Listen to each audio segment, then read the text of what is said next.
Olá, IPCA! Hoje é segunda-feira, dia 4 de março de 2013. Nós estamos juntos há 316 dias lendo a Bíblia e hoje vamos ler os capítulos 20 a 24 do livro de Jó. Estes capítulos estão encerrando o segundo ciclo de discursos no livro de Jó e começando o terceiro ciclo.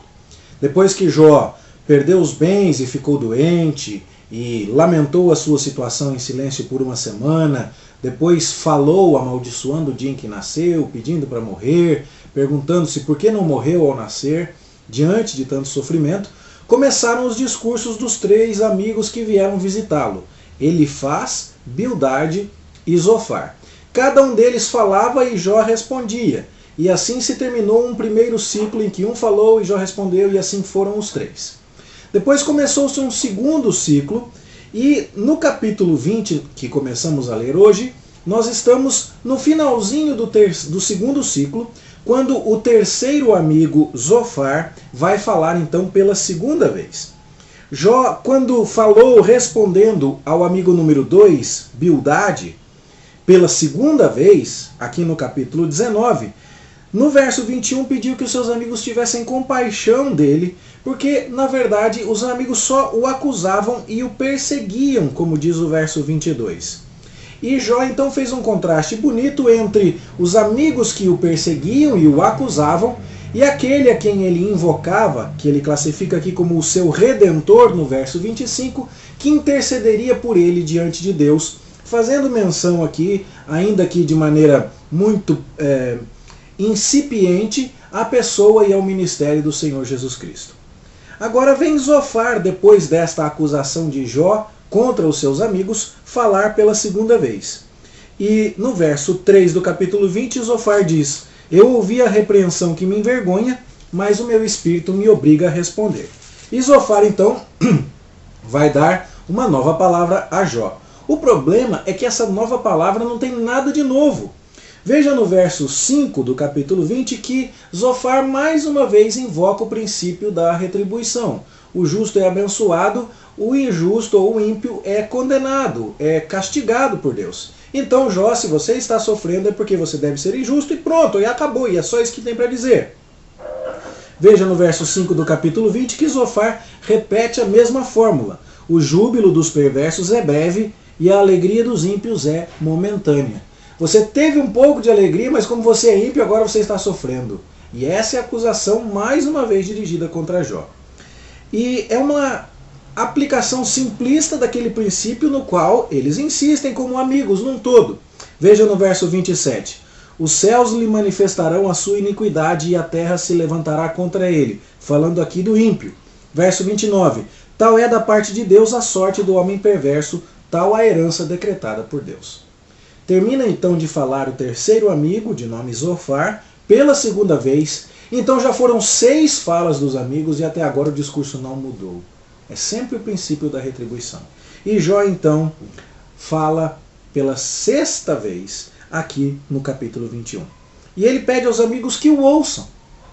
Verso 2 diz: Ouvi atentamente as minhas razões e já isso me será a vossa consolação. Eu queria alguém para me ouvir. Eu queria poder desabafar e não gente para ficar apontando o dedo para cima de mim, é o que Jó vai dizer. E ao longo do capítulo 21, Jó argumenta que nem sempre os perversos sofrem. Não é sempre que você vê o perverso sendo castigado. Então, era necessário que as pessoas concordassem com Jó ali, de que tem gente que pratica iniquidade e ainda assim não recebe o mal em troca. Essa é a argumentação que Jó começa a construir nesse capítulo. Veja no verso 9. As suas casas têm paz, sem temor, e a vara de Deus não os fustiga. Pense bem, ele está falando dos perversos, como ele diz ali no verso 7 do capítulo 21. Pense bem então. Se nem sempre o perverso sofre, o que é que Jó está querendo dizer? Ele pode muito bem estar raciocinando o contrário. Será que o contrário não seria também igualmente possível? Se o perverso nem sempre sofre, será que quem sofre pode não ser perverso? Será que não é possível que um justo sofra? E isso tudo leva o argumento 21 à sua conclusão no versículo 34, Como, pois, vocês me consolam em vão? Das respostas que vocês me dão, eu só colho falsidade. Ou seja, se você encontrar um justo que não está um perverso que não está sofrendo imediatamente, você vai ter que concordar comigo que o fato de eu estar sofrendo não prova que eu sou perverso. E começa logo em seguida o terceiro ciclo. O capítulo 22 inaugura agora o terceiro ciclo de falas, e o primeiro amigo, de nome Elifaz, vai falar outra vez. E Elifaz reage àquela declaração de Jó de que Deus permite que a perversidade fique, ainda que seja por um breve momento, sem punição. Mas Elifaz vai para um outro extremo, sugerindo que aquilo que os seres humanos fazem tem pouco efeito sobre Deus. E ele fala sobre isso nos versos iniciais aqui do capítulo 22. E depois de falar, Jó, os seres humanos têm pouco efeito em suas atitudes em provocar Deus ou não. Vamos falar de você. E aí ele começa a atacar Jó com crueldade. Veja no verso 6 o que ele atribui a Jó. Sem causa tomaste penhores a teu irmão, e aos seminus despojaste das suas roupas. É uma acusação de extrema crueldade contra Jó. E o verso 10 conclui: por isso estás cercado de laços. Jó, de novo, está sendo acusado pelos amigos, e agora com relação a pecados sociais, como se Jó tivesse obtido as suas riquezas à custa da opressão do necessitado, um pecado extremamente grave. E por isso, ele faz agora, apela ao arrependimento de Jó. Veja no verso 21, reconcilia-te, pois, com ele e tem paz. Verso 23, se te converteres ao Todo-Poderoso, serás restabelecido. Que coisa difícil, meus queridos irmãos. O amigo não muda o discurso e está insensível às ponderações que o próprio Jó levanta. Se nem sempre o perverso sofre, será que todo mundo que sofre tem que ser perverso? Será que não é possível que o justo sofra? E o amigo diz, Deus não está sendo atingido pelos homens. Você é que está pecando e está sendo atingido pelas consequências dos seus atos. Você oprimiu ao pobre, a viúva, ao órfão necessitado, e agora você precisa de arrependimento. Jó vai falar de novo. É a 7ª vez que ele fala, porque ele está respondendo agora ao primeiro amigo no terceiro ciclo de discursos. E Jó, que nos primeiros ciclos normalmente respondia aos amigos, mas depois buscava a Deus, parece que agora vai direto para Deus. Veja que no verso 3 do capítulo 23 ele diz, ah, se eu soubesse onde o poderia achar. Jó insiste em falar diretamente com Deus. E por quê? Veja no verso 11, os meus pés seguiram as suas pisadas, eu guardei o seu caminho e não me desviei dele. Jó insiste que é íntegro, e ele então quer falar com Deus para apresentar a sua integridade diante de Deus, porque parece que esses amigos não entendem e insistem em acusar Jó de pecado. Curiosamente, Jó não abandona em momento algum a crença de que Deus é soberano e de que é Deus quem o está afligindo, e por isso mesmo ele volta os seus olhos para Deus. Veja o verso 16. Deus é quem me fez desmaiar o coração, e o Todo-Poderoso quem me perturbou. Jó sabe que seu sofrimento é causado por Deus, mas não consegue concordar que seja causado por sua própria iniquidade. Ele reconhece a soberania e a liberdade de Deus de agir como bem ele entende, mas recusa a explicação simplista dos amigos e, mais uma vez, apela para falar com Deus.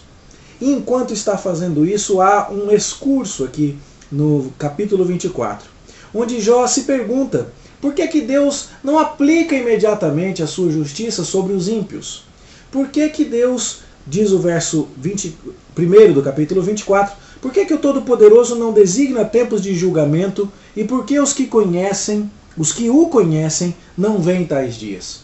Ou seja, por que de vez em quando o Deus parece demorar em executar juízo sobre os ímpios? Ele já tinha falado um pouco disso antes, na resposta anterior que tinha dado ao seu amigo Zofar, fechando o segundo ciclo. Ele disse lá no capítulo 21 que os perversos nem sempre sofrem, imediatamente pelo menos. E aqui então ele começa o capítulo 24 meio que retomando esse raciocínio e dizendo, por que a gente não vê Deus julgando logo todos os pecadores e acabando logo com isso? E Jó então diz aos amigos no verso 18, vocês estão dizendo que os perversos são levados rapidamente. Vocês estão assumindo essa matemática imediatista. Eu pequei, então eu estou sofrendo. E vocês estão pressupondo que o juízo sempre se segue imediatamente ao pecado. Mas eu não vejo Deus julgando imediatamente todo mundo. Por que meus olhos nem sempre veem Deus julgando imediatamente o culpado? Vocês dizem que isso é assim, mas no verso 22 Jó fala, não, pelo contrário, Deus por sua força prolonga os dias dos valentes. Ou seja, não é imediatamente que Deus aplica juízo sobre os ímpios. Jó não nega que isso vá acontecer, mas nega que isso aconteça sempre de maneira imediata. E o seu argumento recorre à experiência e à observação, de tal forma que no verso 25 ele diz, se não é assim, quem me desmentirá e anulará as minhas razões? Jó fala, vocês vão precisar concordar comigo, que não é sempre que o mal é imediatamente punido. Mas por que Jó parece se agarrar a este ponto específico? Bom, se o perverso nem sempre é punido imediatamente por sua desobediência, vem uma pergunta óbvia daí. Por que o justo deveria ter sempre de receber as recompensas da sua justiça imediatamente? Será que não seria possível que um justo experimentasse algum tipo de aflição, de tribulação e sofrimento, mas que ao final recebesse a recompensa da sua justiça? Jó começa então a levantar a cabeça e a pensar um pouco nesses pontos. Se nem sempre o perverso é punido imediatamente, por que o justo precisaria ser sempre recompensado imediatamente? Se o perverso experimenta algum tipo de tranquilidade antes de ser punido ao final, por que o justo não poderia experimentar algum tipo de tribulação antes de ser recompensado e receber descanso ao final? Esse é o argumento que Jó começa a colocar para a reflexão dos seus amigos. O segundo amigo, Bildade, neste terceiro ciclo de discursos, vai dar resposta agora a essas palavras de Jó. Mas este é o assunto do capítulo 25 que estudaremos amanhã, se Deus quiser.